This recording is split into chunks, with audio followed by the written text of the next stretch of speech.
नमस्कार दोस्तों, मैं राजेश झा एक बार फिर से स्वागत करता हूं आप सबका अपने YouTube चैनल पे। और दोस्तों, यदि आप पहली बार आए हैं मेरे चैनल पे तो रिक्वेस्ट करूंगा कि नीचे सब्सक्राइब बटन को दबाकर चैनल को सब्सक्राइब कर लें और बेल आइकन को क्लिक कर दें ताकि आने वाले नए वीडियो का नोटिफिकेशन आपको मिलता रहे। दोस्तों, रात के 1:30 बज गए थे, नींद नहीं आ रही थी तो सोचा चलो कुछ काम ही कर लेते हैं। दोस्तों, चैनल पे बने रहिएगा क्योंकि आज मेरे को ज़रूरत भी है आप सबकी, और आप सबका भी फ़ायदा है कि यदि ये केस स्टडी आपने सॉल्व कर लिया तो आपके जीवन का राह बिल्कुल आसान हो जाएगा। इसकी तो मैं गारंटी लेता हूँ।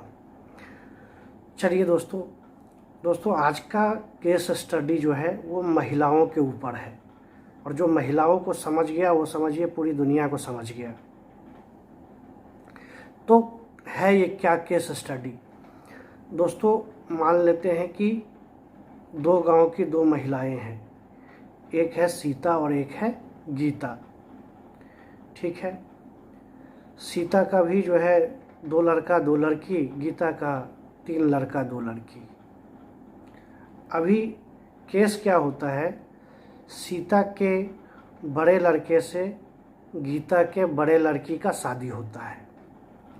ठीक है, सीता के बड़े लड़के से गीता के बड़ी लड़की का शादी होता है, यानी गीता की बड़ी लड़की शादी करके सीता के घर आ जाती है। ठीक है, यहाँ आने के बाद जो है कुछ दिन बाद जो है पति पत्नी में खटपट चालू होना स्वाभाविक है, चालू हो जाता है। धीरे धीरे जो है आग सुलगते हुए सासू माँ ससुर जी चारों तरफ फैलने लगता है। बहुत कोशिश की जाती है पतिदेव के द्वारा आग को बुझाने की, लेकिन जो है वो दब तो जाता है किंतु सुलगता रहता है।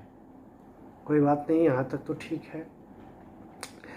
अभी गीता के लड़की का कहना है कि उसकी माँ अच्छी है, उसकी सास खराब है, क्योंकि सास जो है उसको माँ का प्यार नहीं देती है, कभी जो है उसको अपनी बेटी नहीं समझती है, जबकि उसने अपने मायके में देखा है कि एक बेटी को कितना प्यार और सम्मान मिलता है। चलो, अभी घटना कुछ इस प्रकार का होता है कि 3 साल के बाद जो सीता की लड़की जो है उसकी शादी गीता के लड़के से हो जाती है। मतलब सीता के एक लड़की की शादी गीता के लड़के से हो जाती है, यानी अब जो है सीता की लड़की गीता के घर चली जाती है बहू बन के। ठीक है, चालू हुआ, वहाँ भी धीरे धीरे रास रंग चालू होता है। वहाँ भी सेम कहानी चालू हो जाता है, सेम प्रॉब्लम, सेम खटपट। अभी सीता के लड़की का कहना है कि सास जो है उसको नहीं मानती है, उसको बेटी के तरह दर्जा नहीं देती है, जबकि उसने अपने घर में देखा था कि बेटी को कितना प्यार किया जाता है, कितना मान सम्मान दिया जाता है, जो यहाँ पर नहीं है। तौर तरीका ठीक नहीं है। अभी सीता की बेटी जो है वो उसके लिए उसकी सास गीता खराब है, और गीता की बेटी के लिए सीता यानी उसकी सास खराब है, और दोनों लड़कियों के लिए उसकी माँ अच्छी है। और दोनों केस में जो है बेटा, दोनों का बेटा वो न्यूट्रल चुपचाप खड़ा है, कोई पार्टिसिपेशन ही नहीं है, दोनों का मूक दर्शक है। एक तरह से आप समझ लीजिए लड्डू लाल, जो भी आए लड्डू लाल को खा लिया। लड्डू लाल कुछ कर नहीं रहा है। तो दोस्तों ऐसा कैसे हो सकता है? आप समझो, सीता अपने बेटी के लिए अच्छी है, अपने बहू के लिए खराब है। गीता भी अपने बेटी के लिए अच्छी है, अपने बहू के लिए खराब है। दोनों बेटा का तो कोई रोल ही नहीं है। और ससुर का कोई जो है जिक्र ना भी करे तो कोई असुविधा नहीं है, क्योंकि वो भी एक बाहरी प्राणी ही है जो इधर उधर भटकता रहता है। तो अभी इसका कारण क्या है? ऐसा कैसे हो सकता है कि एक ही टाइम पे कोई अच्छा है और किसी और के लिए ख़राब है, उसी के लिए जो है दूसरा अच्छा है और दूसरे के लिए वो ख़राब है। बहुत कॉम्प्लिकेटेड। आपने सोचा नहीं होगा कि एक छोटी सी केस है और इतना कॉम्प्लिकेटेड कैसे हो गया। इसी चीज़ को सुलझाना है दोस्तों। यहाँ आप यदि गौर से देखेंगे तो कोई अच्छा कोई ख़राब नहीं है। ये सारा जो है इंडिविजुअल कैरेक्टर है। और हम लोग जो शुरुआत से सिखाते हैं अपने बच्चे को, जो परवरिश देते हैं, उस पे कहीं ना कहीं जो है वो चूक है। आप समझो, 4 लड़का नहीं 10 लड़का एक जगह रह लेता है, 4 नहीं 8 भाई हो तो 5 कट्ठा ज़मीन भी हो तो वो टिक के रह लेता है। लेकिन शादी के बाद सब कुछ बिखरना चालू हो जाता है। ऐसा क्यों? कोई ना कोई तो वजह होगी।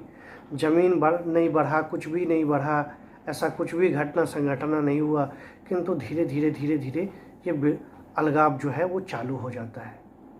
उसका वजह क्या है? तो बेटे और बेटी का जो हम लोग परवरिश करते हैं ना कहीं उसमें जो है वो डिफरेंशिएशन होता है।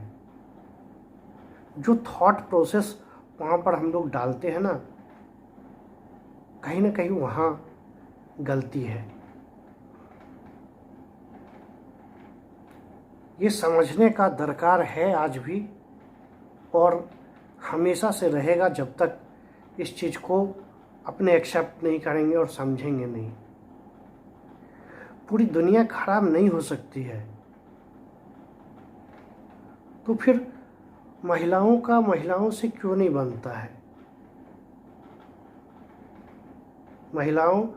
महिलाएं ही महिलाओं का दुश्मन क्यों हो जाती है? चाहे वो बेटी पैदा करने पर हो तो सबसे पहले मुंह फूलता है महिलाओं का ही, चाहे वो सास हो चाहे वो माँ हो।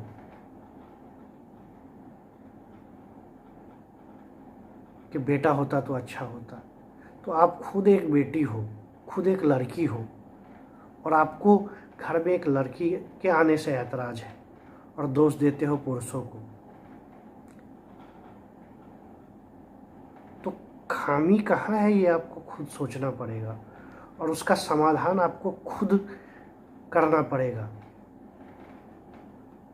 यदि आप इसका समाधान नहीं खोज पाएंगे तो कोई भी फैमिली जो है वो बरकरार नहीं रह पाएगी, पत्ते की तरह बिखर जाएगी। तो आप सोचो कि आप किसी भी घर में जा रहे हो, उस घर को बसा के आगे लेके जाना वो आपकी जिम्मेवारी होती है। लेकिन आज के डेट में हर कोई उस जिम्मेवारी से भागना चाहता है। पिछले 2 दशक में ये चीज़ कुछ ज़्यादा बढ़ गया है। इसका कारण जो एक ढकोसला हम लोगों ने पाल लिया आत्मनिर्भर वाला, वो गलत दिशा में आत्मनिर्भर बना दिया। दूसरी चीज़ जो टीवी और सिनेमा का भी इसमें योगदान है, जिसमें सिर्फ और सिर्फ गलत चीज़ें दिखाया जाता है कि कैसे घर में पॉलिटिक्स होता है, कैसे घर में जो है वो राजनीति करके लड़ाई लगाया जाता है। और तीसरी जो आज के डेट में मोबाइल फ़ोन, इतना ज़्यादा कम्युनिकेशन जो है चीज़ों को लेके हो गया है आपस में कि कहीं ना कहीं टॉपिक चाहिए कोई चीज़ बात करने के लिए, और टॉपिक में सारे चीज़ों का इतना ज़्यादा घोलमेल होता है कि कहीं ना कहीं वो जाके एक दूसरे के लाइफ को हैम्पर करता है। सोचने की बात है, सोचिएगा। जवाब समझ में आए मुझे भी बताइएगा, कमेंट करके सुझाव दीजिएगा कि इन चीज़ों में कैसे सुधार हो सकता है। जय हिंद।